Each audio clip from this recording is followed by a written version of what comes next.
Baie welkom by die voorlesing van die Afrikaanse Sabbatskoolles vir blindes en swaarsiendes. Hierdie lesse word voorsien deur die Wêreldkonferensie van die Sewende Dag Adventiste Kerk.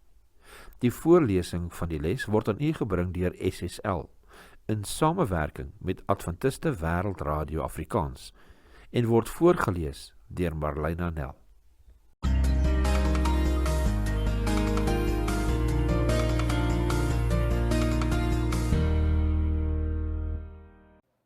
Les 2, 4 tot 10 Julie, die boodskap van die kruis. Kom ons open met gebed. Liewe Heer, ons sê vir u baie dankie om weer eens die voorreg te kan hê om uit u woord en hierdie studie te bestudeer. Ons bid en ons vra as dit u wil is, dat u asseblief die Heilige Gees mag stuur om ons geestelike hart en verstand oop te maak, dat ons die diepte van u liefde en u genade mag verstaan. Ons bid en ons vra dit in die naam van Jesus Christus alleen. Amen. Sabbatmiddag, skrifverwysings vir hierdie week se studie. 1 Korintiërs 1 vers 17 tot 31, Kolossense 1 vers 20, 1 Petrus 2 vers 24, Handelinge 13 vers 16 tot 47, 1 Korintiërs 2 vers 1 tot 5. Geheeteks, 1 Korintiërs 1 vers 18. Want die prediking van die kruis is dwaasheid vir die wat verlore gaan, maar vir ons wat gered word, is dit die krag van God. 1 Korintiërs 1 vers 18, akiet bygevoeg. Die Romeinse skrywer en redevoerder Cicero, wat ook 'n heiden was, het die antieke Romeine aangeraai om liewers af te sien van die idee om die kruis as 'n vorm van straf te gebruik. Hoewel Cicero ongeveer 'n half eeu voor Jesus se geboorte geleef het, is hierdie beroep tekenend van die antieke Romeine se weerstand in die kruis. In aloë was dit blote gedagte daarvan verfoeilik. In teenstelling daarmee sou Paulus later skryf in 1 Korintiërs 1 vers 18, die prediking van die kruis is die krag van God. Vir hom is die kruis die werktuig waarmee versoening tussen God en die mens bewerkstellig word. Efesiërs 2 vers 16 lees, en albei in een liggaam met God kon versoen deur die kruis, nadat hy daaraan die vyandskap doodgemaak het. Kolossense 1 vers 20 lees ook, en dat hy deur hom alles met homself sou versoen, nadat hy vrede gemaak het deur die bloed van sy kruis, ek sê deur hom, die dinge op die aarde sowel as die dinge in die hemele. Die kruis is die werktuig waarmee versoening tussen God en die mens bewerkstellig word, die groot simbool van Jesus se nederigheid en die plek waar ons geweldige sondeskuld gedelg is. Filippense 2 vers 8 lees, en in gedaante gevind as 'n mens, het hy homself verneder deur gehoorsaam te word tot die dood toe, ja, die dood van die kruis. Kolossense 2 vers 14 lees, en die skuldbrief teen ons, wat met sy insettinge ons vyandig was, uitgedelg en weggeruim het, deur dit aan die kruis vas te naal. Die kruis is Paulus se antwoord op al die Korintiese probleme. Mens hoef nie baie ver in 1 Korintiërs te lees, voor jy agterkom watter kwessie die apostel die meeste gepla het nie. Partydigheid in die kerk. Paulus kon kwaliek sy verleentheid wegsteek. Direk na sy groete in 1 Korintiërs 1 vers 1 tot 3 en die bedankingsafdeling in verse 4 tot 9, roer hy hierdie verdeeldheid aan in verse 10 tot 17. Van dese week bekyk ons die kragtige boodskap van die kruis as die antwoord op hierdie partydigheid, as ook ander probleme in die Korintiese kerk. Bestudeer hierdie week se les ter voorbereiding vir Sabbat 11 Julie. Sondag 5 Julie, die evangelie van die kruis. Paulus sê dat die boodskap van die kruis die krag van God aan ons is. Dit is dus geensins verbasend dat Jesus Christus en hom as gekruisigde die as is waarom sy prediking draai nie, in 1 Korintiërs 2 vers 2. Lees 1 Korintiërs 1 vers 17 tot 31. Watter belangrike punt bring Paulus hier tuis? Ons lees 1 Korintiërs 1 vers 17 tot 31. Want Christus het my nie gestuur om te doop nie, maar om die evangelie te verkondig, nie met wysheid van woorde, sodat die kruis van Christus nie verydel mag word nie. Want die woord van die kruis is wel dwaasheid vir die wat verlore gaan, maar vir ons wat gered word, is dit die krag van God. Want daar is geskrywe, ek sal die wysheid van die wyse mense vernietig en die verstand van die verstandige mense tot niet maak. Waar bly die wyse? Waar bly die skrifgeleerde? Waar die redetwister van hierdie eeu? Het God nie die wysheid van hierdie wêreld dwaas gemaak nie? Want aangesien in die wysheid van God die wêreld deur die wysheid van God nie geken het nie, het dit God behaag om deur die dwaasheid van die prediking die wat glo te red. Want die Jode vra 'n teken en die Grieke soek wysheid, maar ons verkondig Christus wat gekruisig is, 'n struikelblok vir die Jode en dwaasheid vir die Grieke. Maar vir die wat geroep is, Jode sowel as Grieke, Christus, die krag van God en die wysheid van God. Want wat dwaas is by God, is wyser as die mense, en wat swak is by God, is sterker as die mense. Want let op julle roeping, broeders, julle is nie baie wyse na die vlees nie, nie baie magtig is, nie baie edel is nie, maar wat dwaas is by die wêreld, het God uitverkies om die wyse te beskaam, en wat swak is by die wêreld, het God uitverkies om wat sterk is te beskaam. En wat onedel is by die wêreld, en wat verag is, het God uitverkies, en wat niks is nie, om wat iets is, tot niet te maak, sodat geen vlees voor hom sou roem nie. Maar deur hom is julle in Christus Jesus, wat vir ons geword het, wysheid uit God, en geregtigheid, en heiligmaking, en verlossing. Daarom, soos geskrywe is, die wat roem, moet in die Here roem. 1 Korintiërs 1 vers 17 tot 31. Die vraag lees weer, watter belangrike punt bring Paulus hier tuis? In 1 Korintiërs 1 vers 18 tot 31 stel Paulus die dwaasheid van die mens teenoor 'n goddelike wysheid. Die kruis is by magte om beide die naaste goggas van die mensdom en die glorierykste welwillendheid van God na vore te bring. In die eerste sendbrief aan die Korintiërs word hierdie onderafdeling ingelei deur 'n stelling wat Paulus in hoofstuk 1 vers 17 maak, dat die kruis van Christus nie van sy krag beroof behoort te word nie. En dat die boodskap van die kruis derhalwe die kern van ons prediking moet wees. 1 Korintiërs 2 vers 2 lees ook, want ek het my voorgeneem om niks anders onder julle te weet as Jesus Christus en hom as gekruisigde. Paulus noem dat hy nie gestuur is om mense te doop nie, maar om die boodskap van die kruis te predik. Hieroor moet ons eers twee belangrike opmerkings maak. Ten eerste, dat die koin Griekse werkwoord wat as gestuur vertaal is, apostello of apostelen in die verbuigde vorm hier, dieselfde grondwoord as die term apostel het. Die hoofdoelwit van Paulus' apostoliese sending was dus die verkondiging van die evangelie. Ten tweede, dat Paulus se uitlating betreffende die doop nie hierdie instelling as iets onbelangriks probeer afmaak nie, maar wel dat dit in vergelyking met die verkondiging van die evangelie bloot minder belangrik is. Inderwaarheid is hierdie bestraffing van diegene wat 'n ophef maak van die persoon wat hulle gedoop het, plaas van om te fokus op die een in wie hulle almal gedoop is, te wete Jesus Christus. Met die uitdrukking in 1 Korintiërs 1 vers 7 met wysheid van woorde, initieer Paulus nie dat die uitmuntende toesprake en welsprekendheid op sigself 'n slegte ding is nie.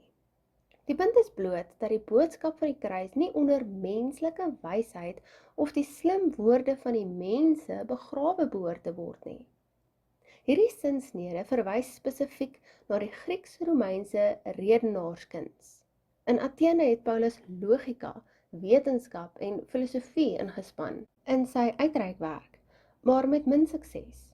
In Ellen G. White, The Acts of the Apostles, bladsy 244 lees ons, so volg hy toe 'n ander benadering tot sendingwerk in Korinte, in 'n poging om die sorgelose en belanglose Korintiërs se aandag te trek. Hy besluit om ingewikkelde argumente en uiteensettings te vermy om met die Korintiërs oor niks anders te praat nie as oor Jesus as die Christus en wel oor hom as die gekruisigde. Op watter maniere kan ingewikkelde diskoerse die boodskap van die kruis vertroebel? Waarom het die verkondiging van Jesus Christus en wel oor hom as die gekruisigde meer vrug in Korinte afgewerp as wat logika, wetenskap en filosofie in Athene vermag het? Is daar egter kere dat logika, wetenskap en filosofie wel nuttig vir die verkondiging van die evangelie is?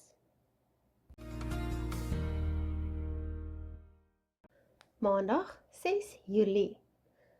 Belaglik vir die wat verlore gaan. Waar die apostel menslike wysheid teenoor goddelike wysheid stel, noem hy dat in 1 Korintiërs 1 vers 18 die prediking van die kruis dwaasheid is vir die wat verlore gaan. Hierdie is die eerste 6 verwysings in 1 Korintiërs 1 vers 18 tot 31 na dwaasheid, dwaas of dwaase dinge. Lees 1 Korintiërs 1 verse 20, 21, 23, 25 en 27. Hoe help hierdie verwysings na die begrip dwaasheid ons te verstaan wat Paulus bedoel met die stelling, die prediking van die kruis is dwaasheid vir die wat verlore gaan? Ons lees 1 Korintiërs 1 vers 20, 21, 23, 25 en 27.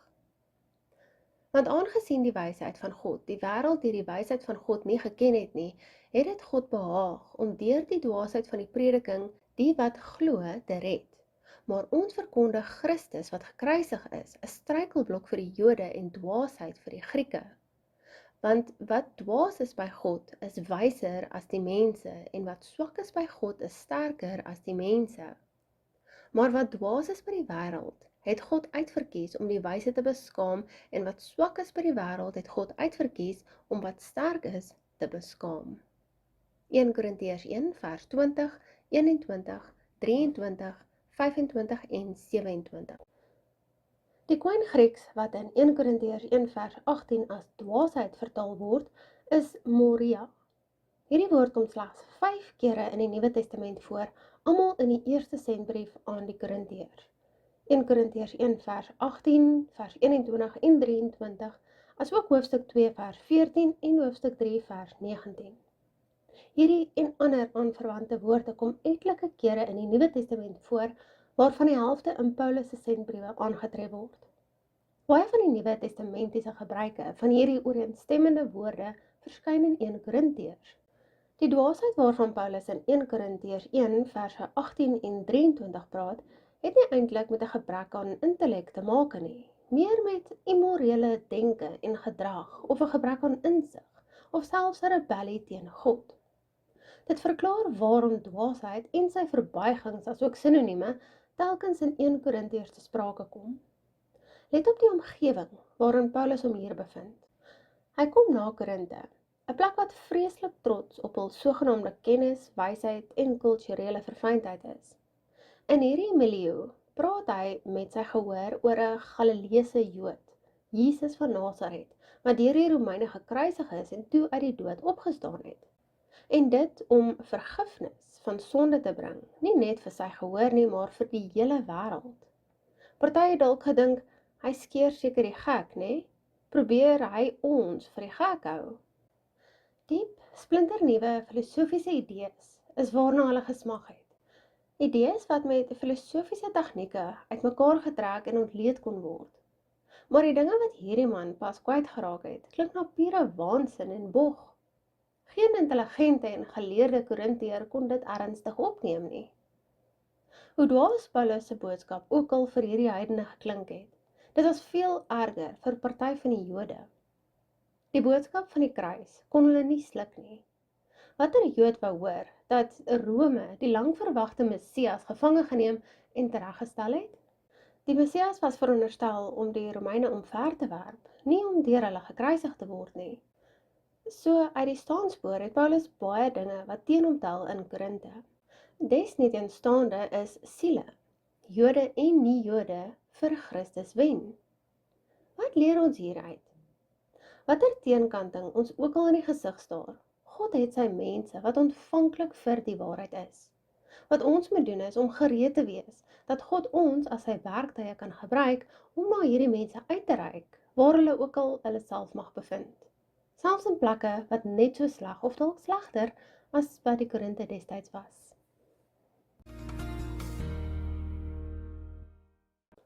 Dinsdag, 7 Julie. Die krag van God vir die verlostes. Die kern van die boodskap in 1 Korintiërs 1 vers 18 kan mens nie miskyk nie. Dit is eenvoudig te duidelik. Wat die kruis vir jou beteken, hang van jou beskouingspunt af. Dit is die dwaasheid vir diegene wat teen God in opstanding kom, maar dit is die krag van God vir die wat smag na die verlossing wat dit bring. Lees Kolossense 1 vers 20 en 1 Petrus 2 vers 24. Wat het Jesus vir ons aan die kruis vermag? Ons lees Kolossense 1 vers 20. En dat hy deur hom alles met homself sou versoen, nadat hy vrede gemaak het deur die bloed van sy kruis. Ek sê deur hom, die dinge op die aarde, sowel as die dinge in die hemele. 1 Petrus 2 vers 24 lees as volg. Wat self ons sondes in sy liggaam op die kruis uitgedra het, sodat ons die sondes kan afsterwe en vir die geregtigheid lewe, deur wie se wonde julle genees is. 1 Petrus 2 vers 24. Wanneer ons die evangelie verkondig, moet ons, soos ons reeds gesien het in 1 Korintiërs 1 vers 17, woorde van menslike wysheid vermy, sodat die kruis van Christus nie van sy krag ontneem word nie. In die lig van vers 17 word dit duideliker waarom die teenoorgestelde van dwaasheid nie menslike wysheid is nie, maar die krag van God is, soos gelees in vers 18. Die kruis, wat in vele opsigte die keersy van menslike wysheid is, toon juis hoe dwaas die wysheid van die mens in werklikheid is. Die oorspronklike koin Grieks vir 1 Korintiërs 1 vers 18 suggereer dat die wat verlore gaan, bloot die vrug van hul dade pluk. Mens kan die eerste helfte van hierdie teksvers ook soos volg uit die brontaalteks vertaal. Want die woord van die kruis is wel dwaasheid vir die wat hulle self vernietig. Die koin Griekse werkwoord apolimie, om te kom, wat hier as apollinema verbuig word, het ook 'n ander betekenis, om te vernietig. Johannes 10 vers 10. Om die waarheid te sê, apolimie word as vernietig vertaal in 1 Korintiërs 1 vers 19. Wat gebeur hier in vers 19? Paulus bied die leser 'n Bybelse grondslag vir die stelling wat hy in vers 18 betreffende die verlore gaandes gemaak het. Hy doen dit deur iets wat God in Jesaja 29 vers 14 gesê het in 1 Korintiërs 1 vers 19 aan te haal. In vers 19 is God egter die een wat die vernietiging bring, wat op die oog afstrydig met die reeds vermelde betekenis moontlikheid in die oorspronklike koin Grieks vir vers 18 is, naamlik dat die Godverwerper se trots tot selfvernietiging lei. Hierdie is nie 'n teenstrydigheid nie.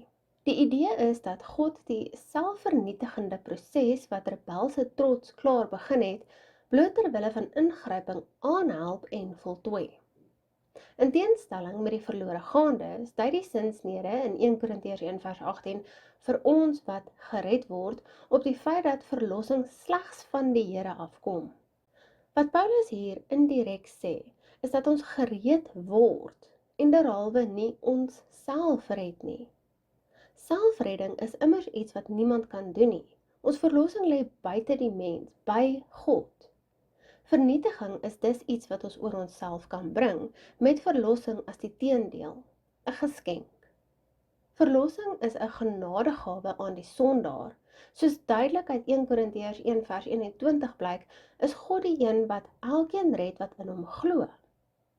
Hier kom dwaasheid dus neer op die verwerping van die genadegawe wat God die mens deur die soendood van Christus geskenk het, met die gevolg dat die godloonaar vernietiging oor hom of haarself bring. Romeine 6 vers 23 lees as volg: Want die loon van die sonde is die dood, maar die genadegawe van God is die ewige lewe in Christus Jesus ons Here. In watter opsig herhaal Paulus hier sy standpunte van 1 Korintiërs 1 vers 18 en 19? Ons lees en sluit af met 1 Korintiërs 1 vers 18 en 19. Want die woord van die kruis is wel dwaasheid vir die wat verlore gaan, maar vir ons wat gered word, is dit die krag van God. Want daar is geskrywe, ek sal die wysheid van die wyse mense vernietig en die verstand van die verstandige mense tot niet maak. Woensdag 8 Julie, 'n gekruisigde Messias. Paulus skryf in 1 Korintiërs 1 vers 22, die Jode vra wondertekens en die Grieke soek wysheid. Die kruis van Christus, dit wil sê die idee dat God as die Messias gekruisig is, het die Jode onverhoeds betrap. Dit was ook nie die soort wysheid waarna die Grieke op soek was nie. Niemand was dit te wagte nie. Kan ons enigstens verstaan hoe volksvreemd en weersinwekkend die hele kruisbegrip vir die destydse mens veral vir die Jode was? Ons hoef net op die disippels se reaksie te let toe hulle die nuus ontvang het dat Jesus gekruisig sou word. Markus 8 vers 31 en 32 lees ons: Toe het hy hulle begin leer dat die Seun van die mens baie moet ly en verwerp moet word deur die ouderlinge en owerpriesters en skrifgeleerders en gedood word en na 3 dae opstaan. En hierdie woord het hy ronduit gespreek en Petrus het hom op sy geneem en hom begin bestraf. Markus 9 vers 30 tot 32 lees: En hulle het daarvandaan weggegaan en verbygetrek deur Galilea. En hy wou nie hê dat iemand dit moes weet nie. Want hy het vir sy disippels geleer en vir hulle gesê, die Seun van die mens word oorgelewer in die hand van die mense, en hulle sal hom doodmaak. En nadat hy gedood is, sal hy die 3de dag opstaan. En hulle het die gesegde nie verstaan nie, en was bang om hom uit te vra.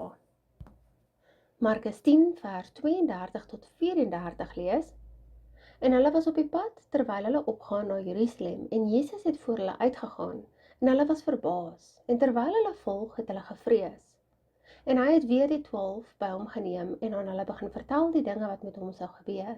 Kyk, sê hy, ons gaan op na Jerusalem, en die Seun van die mens sal oorgelewer word aan die owerpriesters en die skrifgeleerders, en hulle sal hom tot die dood veroordeel, en hom oorlewer aan die heidene, en hulle sal hom bespot, en hom gesel, en op hom spieg, en hom doodmaak, en op die 3de dag sal hy opstaan.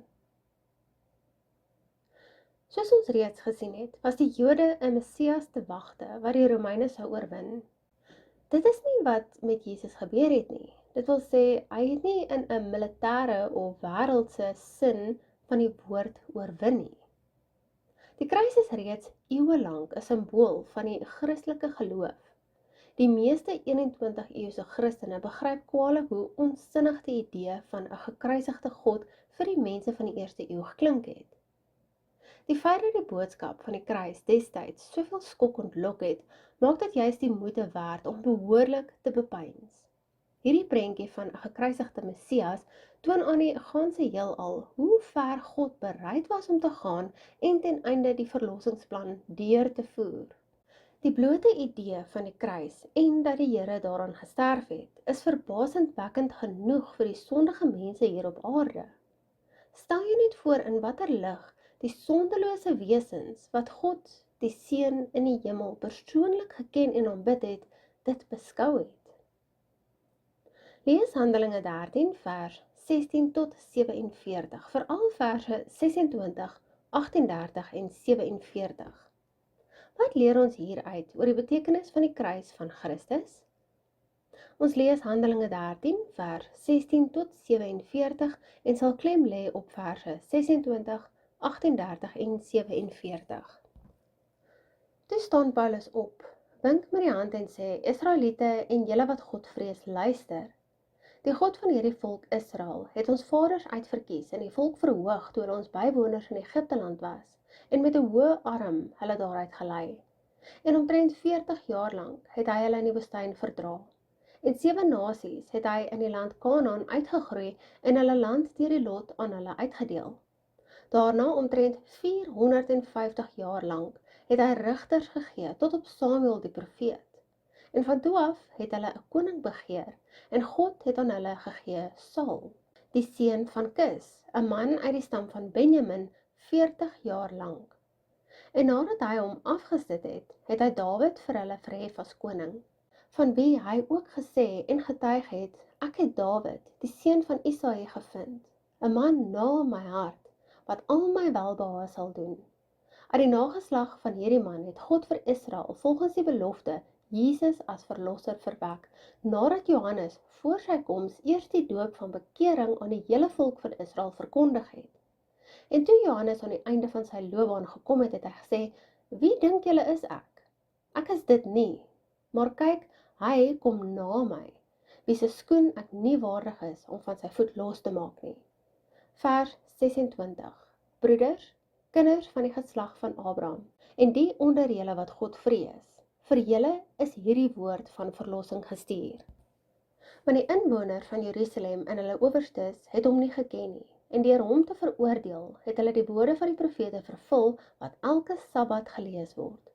En al het hulle niks gevind wat die dood verdien nie, tog het hulle van Pilatus gevra dat hy omgebring moes word. En toe hulle alles volbring het, wat oor hom geskrywe is, het hulle hom van die kruis uit afgehaal en in 'n graf neergelê. Maar God het hom uit die dode opgewek, en gedurende baie dae het hy verskyn aan die wat saam met hom opgegaan het van Galilea na Jerusalem, en hulle is sy getuies by die volk. En ons bring julle die goeie tyding van die belofte, wat aan die Vader gedoen is, dat God dit aan ons, hulle kinders, vervul het, deur Jesus op te wek. Soos daar ook in die 2de Psalm geskrywe is, U is my seun, vandag het ek U gegenereer. En dat hy hom opgewek het uit die dode, sodat hy nie meer tot verderwing sou terugkeer nie. Het hy so gespreek, ek sal aan julle gee die heilige weldade van Dawid wat betroubaar is. Daarom sê hy ook op 'n ander plek, U sal U heilige nie oorgee om verderwing te sien nie. Want Dawid het ontslaap, nadat hy sy eie geslag volgens die raad van God gedien het, en is by sy vaders weggelê en het verderwing gesien. Maar hy wat deur God opgewek is, het geen verderwing gesien nie. Vers 38. Laat dit dan aan julle bekend wees, broeders, dat deur hom vergifnis van sondes aan julle verkondig word. En dat elkeen wat glo, deur hom geregverdig word van alles waarvan julle deur die wet van Moses nie geregverdig kon word nie. Pas dan op, dat daar nie oor julle kom wat deur die profete gesê is nie. Kyk dan, julle veragters, en wees verwonderd en verdwyn, want ek gaan iets in julle daar doen, iets wat julle sekerlik nie glo as iemand julle dit vertel nie. En toe die Jode uit die sinagoge gaan, het die heidene versoek dat daardie woorde op die volgende Sabbat tot hulle gespreek sou word. En toe die sinagoge uit was, het baie van die Jode en die godsdienstige Jode genote Paulus en Barnabas gevolg. Die het hulle toegespreek en hulle probeer beweeg om in die genade van God te bly. En op die volgende Sabbat het byna die hele stad saamgekom om die woord van God te hoor. Maar toe die Jode die skare sien, is hulle met nydigheid vervul en het met lasterlike woorde weerspreek wat deur Paulus gesê is. Maar Paulus en Barnabas het vrygespreek en gesê, dit was noodsaaklik dat die woord van God aan julle eers verkondig moes word. Aangesien julle dit egter verwerp en julle self die ewige lewe nie waardig ag nie, kyk, ons wend ons tot die heidene. Vers 47. Want so het die Here aan ons bevel gegee. Ek het u 'n lig van die nasies gemaak, sodat u tot redding sal wees tot aan die einde van die aarde. Handelinge 13 vers 16 tot 47. Die vraag lees weer, wat leer ons hieruit oor die betekenis van die kruis van Christus? Paulus sê dat Christus hom gestuur het om die evangelie te verkondig. So die boodskap wat die apostel bring, is die van 'n gekruisigde Messias, soos gelees in 1 Korintiërs 1 vers 23. Hierdie idees sit hy in 1 Korintiërs 2 vers 1 tot 5 voort. Paulus was getrou aan hierdie sending wat Christus aan hom gegee het. In sy prediking maak hy nie hoë woorde of groot geleerdheid ingespan nie, soos gelees in 1 Korintiërs 2 vers 1. Inteendeel, hy fokus uitsluitlik op Jesus Christus en hom as gekruisigde, soos gelees in vers 2. Sy boodskap en manier van praat was nie deur geleerdheid of welsprekendheid nie, maar deur die kragtige werking van die Gees, soos gelees in 1 Korintiërs 2 vers 4, want in werklikheid kontrasteer die wysheid van mense skerp met die krag van God, verwysing na vers 5. 'n gekruisigde Messias is iets wat nog die Jode, nog die Grieke te wagte was. Wat sê dit vir ons oor die onverwagsheid wat ons soms in God se optrede bespeer? Waarom is hierdie besef so belangrik, veral wanneer omstandighede nie aan ons verwagtinge voldoen nie?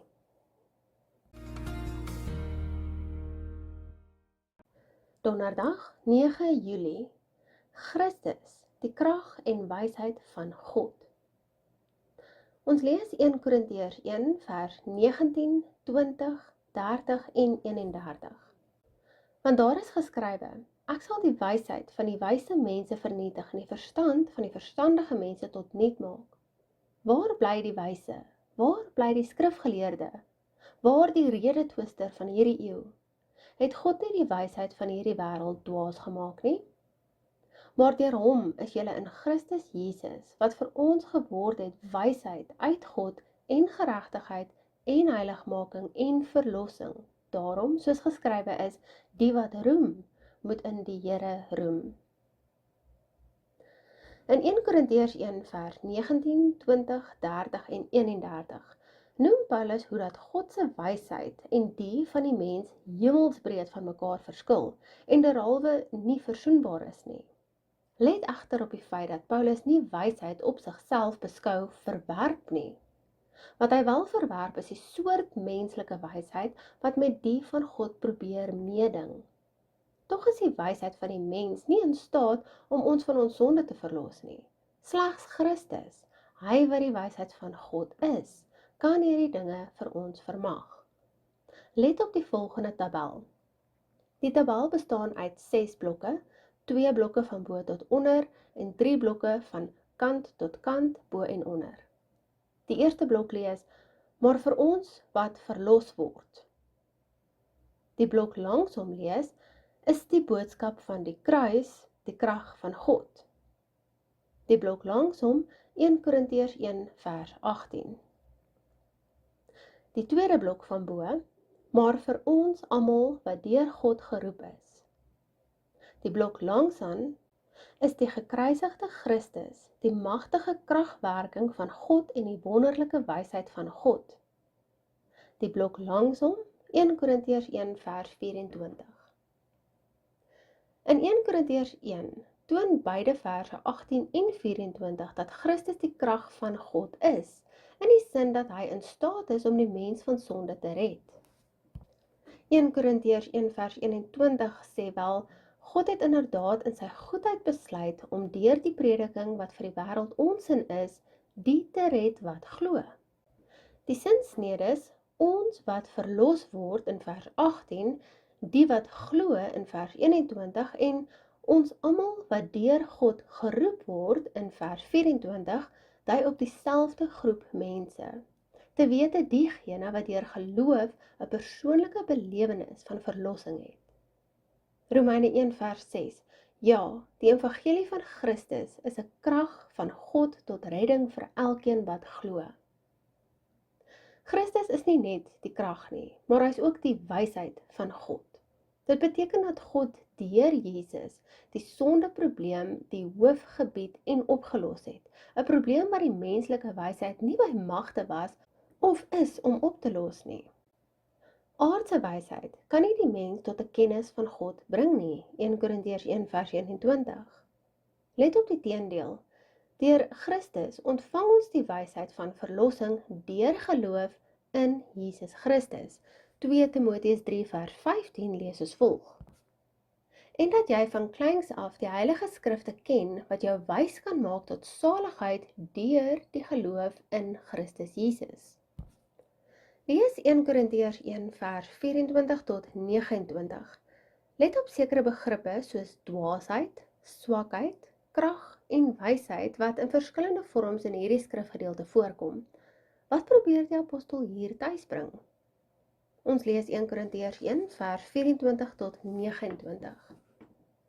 Maar vir die wat geroep is, Jode sowel as Grieke, Christus, die krag van God en die wysheid van God. Want wat dwaas is by God, is wyser as die mense, en wat swak is by God, is sterker as die mense. Want let op julle roeping, broeders, julle is nie baie wyse na die vlees nie, nie baie magtiges, nie baie edel is nie, Maar wat dwaas is by die wêreld, het God uitverkies om die wyse te beskaam. En wat swak is by die wêreld, het God uitverkies om wat sterk is te beskaam. En wat onedel is by die wêreld, en wat verag is, het God uitverkies, en wat niks is nie, om wat iets is, tot niet te maak, sodat geen vlees voor hom sou roem nie. 1 Korintiërs 1 vers 24 tot 29. In 'n ontleding van 1 Korintiërs 1 vers 24 tot 29 moet mens veral op die terme dwaasheid of dwaas, dwaase of onsin en swakheid of swakhede let. Die hoofsaak in hierdie skrifgedeelte is dat menslike wysheid die kruis van Christus as dwaasheid en swakheid beskou.